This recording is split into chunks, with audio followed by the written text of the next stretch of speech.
দেব কতটা পাল্টি মারলেন সেটা বা সেই বিষয়ে আজ কথা বলবো। দেখুন, একটা ভিডিও ভাইরাল হয়েছে। আমি ঘাটাল মাস্টার প্ল্যান করতে পারছিলাম না বলেই আমি 2024-এ রিজাইন করেছিলাম, আপনারা সবাই জানেন, এবং পার্লামেন্টে লাস্ট বক্তৃতাও তাই রেখেছিলাম। আমার প্রথম বক্তৃতাও ছিল ঘাটাল মাস্টার প্ল্যান নিয়ে, যেটা বাংলায় বলেছিলাম, এবং যেদিন শেষ কথা রেখেছিলাম পার্লামেন্টে সেটাও কিন্তু ঘাটাল মাস্টার প্ল্যান নিয়েই রেখেছিলাম, এবং দিদিকে সাফ সাফ বলেছিলাম আমি আর ক্যান্ডিডেট হব না, আমি বিদায় চেয়েছি। অভিষেক এবং দিদি আমাকে ডেকেছিলেন এবং তারা বলেছেন তুমি কি চাও। আমি আর মিথ্যে কথা বলতে পারবো না ঘাটাল মাস্টার প্ল্যান নিয়ে। তখনই দিদি বলে, অভিষেকও বলে, যে ঘাটাল মাস্টার প্ল্যান যদি রাজ্য সরকার করে। আমি তখন বলেছিলাম যে আমার মনে হয় এটা যেভাবে রাজনীতি হয়, কথা দিয়ে আবার ভুলিভালি আমাকে পটিয়ে আবার দলে নিয়ে আসবে।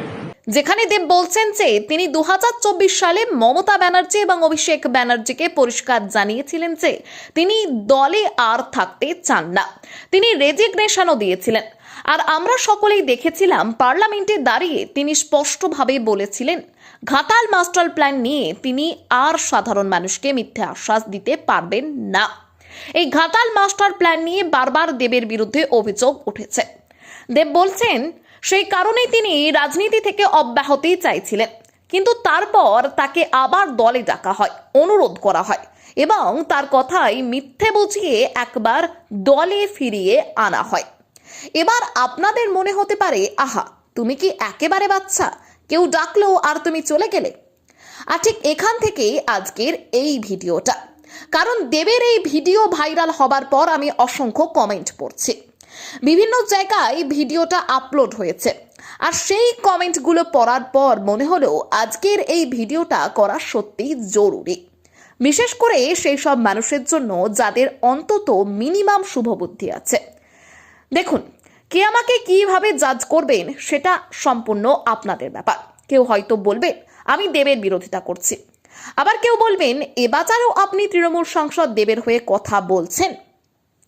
আমি কার হয়ে বলছি বা কার বিরুদ্ধে বলছি সেটা পরিষ্কার হবে যদি আপনারা এই পুরো ভিডিওটা দেখেন।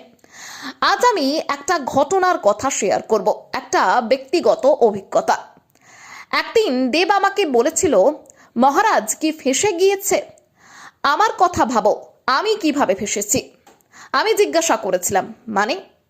তখন দেব বলেছিল, আমি যখন প্রথম তৃণমূলে যোগ দিই তুমি জানো আমার সঙ্গে কি হয়েছিল। আমাকে জোর করে তৃণমূলে আনা হয়েছিল, আমি বারবার না বলেছি। সেখানে ফিরহাদ হাকিমের নাম এসেছে, অরূপ বিশ্বাসেরও নাম উঠেছে। দেব বলছিল তাকে নানাভাবে ফোন করানো হয়েছে, চাপ দেওয়া হয়েছে, কিন্তু তিনি রাজি ছিলেন না। তিনি নাকি বলেছিলেন আমার ক্যারিয়ার আছে, মানুষ আমাকে রাজনীতিবিদ হিসেবে পছন্দ করবে না, সবাই তো আর একই রাজনীতির মতাদর্শে বিশ্বাস করে না। সেখানে দাঁড়িয়েই তিনি বারবার বলেছেন তিনি রাজনীতি বোঝেন না, রাজনীতি জানেন না, তার থেকেও অনেক যোগ্য মানুষ আছেন যারা রাজনীতি করতে পারেন, শুধু একজন পরিচিত মুখ বলে তাকে সামনে এনে রাজনীতি করানোটা ঠিক নয়। আমি তখন দেবকে প্রশ্ন করেছিলাম তুমি প্রতিবাদ করলে না কেন? দেব তখন একটা কথাই বলেছিল, আমাকে ইন্ডাস্ট্রিতে কাজ করতে হয়, মানে বার্তাটা খুবই পরিষ্কার ছিল, সবকিছু চাইলেই করা যায় না। একজন অভিনেতা হিসেবে ইন্ডাস্ট্রিতে টিকে থাকতে গেলে অনেক সময় ইচ্ছার বিরুদ্ধে গিয়েও কিছু করতে হয়। দেব একজন জনপ্রিয় মুখ, তাই তাকে রাজনৈতিকভাবে ব্যবহার করলে মানুষ প্রভাবিত হবে, এটাই মূল উদ্দেশ্য। তাহলে বুঝতেই পারছেন দেব আজ যা বলছেন সেটা নতুন কিছু নয়। 2 বছর আগেও যখন তৃণমূলের ভরাডুবির কোনো ইঙ্গিত ছিল না, তখনও তিনি ব্যক্তিগত মহলে এই একই কথা বলেছেন। আমি দেবকে বলেছিলাম একজন সাংসদ হওয়া মানে দেশের সর্বোচ্চ দায়িত্বগুলোর একটাই থাকা, তাহলে এত অনীহা কেন? কারণ অনেকেই আছেন যারা নিজের ইমেজ বাঁচানোর জন্য রাজনীতিতে ঢোকেন, সরাসরি না বলতে পারেন না। আর আমার মনে হয়েছে দেব তাদের মধ্যেই হয়তো একজন। 2024 সালে যখন দেব রেজিগনেশন দিয়েছিলেন, আমি সত্যি খুশি হয়ে একটা ভিডিও বানিয়েছিলাম। মনে হয়েছিল অবশেষে কি তিনি নিজের মনের কথা বলতে পেরেছেন, কিন্তু কিছুদিন পর আবার দেখা গেল তিনি তৃণমূলে ফিরে গেলেন। আর এবার দেব নিজেই বলছেন ঘাটাল মাস্টার প্ল্যান নিয়ে আর মিথ্যে কথা বলতে চাননি, তবুও তাকে আবার দলে ফেরানো হয়েছিল। আজ অনেকে বলছেন বিজেপি জিতেছে বলে দেব এখন পাল্টি মারছেন, কিন্তু আমি দেবের সঙ্গে যতটুকু কথা বলেছি, যতটুকু মিশেছি, একটা কথা বলতে আমার বিন্দুমাত্র দ্বিধা নেই। মানুষ হিসেবে দেব ভীষণ ভালো। তিনি কোনো হিসেব করে কথা বলেন না, তার কোনো প্রয়োজন ছিল না আমাকে এসব বলার। তিনি চাইলে এড়িয়ে যেতে পারতেন, কিন্তু তিনি বসিয়ে বলেছিলেন তিনি ফেঁসে গেছেন। হ্যাঁ, আপনারা বলতে পারেন এতটাই ফেঁসে গেলেন যে না বলতে পারলেন না, এই প্রশ্ন হয়তো থাকছে। আপনারা উদাহরণ দিতে পারেন, প্রসেনজিৎ চ্যাটার্জি তো রাজনীতিতে এলেন না, আবির চ্যাটার্জিকেও তো দেখা যায়নি এমন ভাবে আসতে, কিন্তু দেব মানুষটা একটু আলাদা। আমি যতটা দেখেছি তিনি না বলতে পারেন না, তিনি খুব সাধারণভাবে মানুষের সঙ্গে মেশেন, আর সেই কারণেই হয়তো রাজনীতির মাঠে দাঁড়িয়েও তিনি কখনো বিষাক্ত ভাষা ব্যবহার করেননি, বরং বারবার বিরোধী এবং শাসকের মধ্যে সংঘাত কমানোর কথাই বলেছেন। তাই আজ আমি বলবো থ্যাংক ইউ দেব। এই ভিডিওর পর হয়তো অনেকে আমাকে গালাগাল দেবেন, বলবেন আমি দেবের হয়ে ব্যাটিং করছি, কিন্তু আমি কারোর হয়ে ব্যাটিং করছি না, আমি শুধু সত্যিটা বলছি। আমার মনে হয়েছে দেব সত্যি একটা দমবন্ধ পরিস্থিতির মধ্যে ছিলেন। একজন শিল্পী অভিনয় করতে চেয়েছিলেন, কিন্তু তাকে জোর করে নেতা বানানোর চেষ্টা করা হয়েছে। তবুও তিনি নিজের দলের সম্মান রাখার চেষ্টা করেছেন। আজ তিনি মুখ খুলতে পেরেছেন, কারণ পরিস্থিতি বদলেছে। কারণ যখন শাসক দল ক্ষমতায় থাকে তখন সবাই এত সহজে কথা বলতে পারেন না। নিজের অনেক পুরনো তৃণমূল নেতারাও মুখ খুলেছেন, সেখানে দেব তো রাজনৈতিক মানুষই নন। তাই আজ যদি তিনি খোলাখুলি নিজের অবস্থান জানান, সেটা আমি অত্যন্ত অস্বাভাবিক বলে মনে করি না।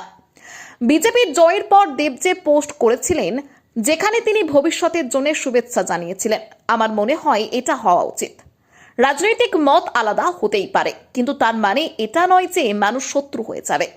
আর এই জায়গাটা দেব সবসময় বজায় রেখেছেন।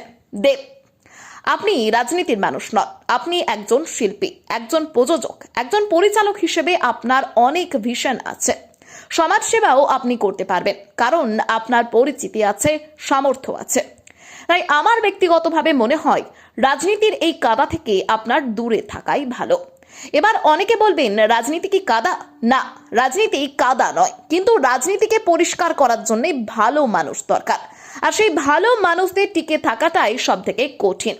কারণ এই রাজনীতিতে অনেকে আসে নিজের স্বার্থ সিদ্ধির জন্য।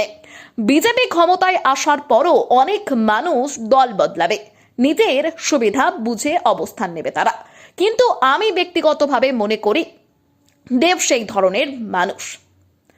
তিনি হয়তো ভুল করেছেন, হয়তো দুর্বল ছিলেন, কিন্তু তাকে ধান্দাবাজ মনে হয়নি। আজ আমি শুধু সেই কথাগুলোই শেয়ার করলাম যেগুলো দেব 2024 সালেই আমাকে বলেছিলেন। তিনি একটা দমবন্ধ পরিস্থিতির মধ্যে রয়েছেন, তিনি দল ছাড়ার চেষ্টা করেছিলেন, তবুও তাকে আবার ফিরিয়ে আনা হয়েছিল। এবং এখান থেকেই বোঝা যায় রাজনীতিতে অভিনেতাদের ব্যবহার হয় মানুষের মন জেতার জন্য। অনেকেই প্রতিশ্রুতি দেন, তারপর হারিয়ে যান। আজও সাংসদ হিসেবে অনেক মুখ রয়েছেন এমন, যাদের রাজনীতি করার ন্যূনতম যোগ্যতাও নেই, অথচ তারা সাংসদ বা বিধায়ক হয়ে সুবিধা ভোগ করছেন। এই ধান্দাবাজ মানুষগুলোকেই আগে চিনুন। আমার মনে হয় দেব সেই দলে পড়েন না।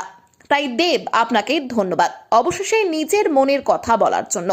আর আমারও ভালো লাগছে, কারণ আমি আজ সেই কথাগুলো আপনাদের সঙ্গে ভাগ করে নিতে পারলাম। এবার ঠিক ভুল আপনারা বিচার করুন, আমি কিছুই চাপিয়ে দিতে চাই না।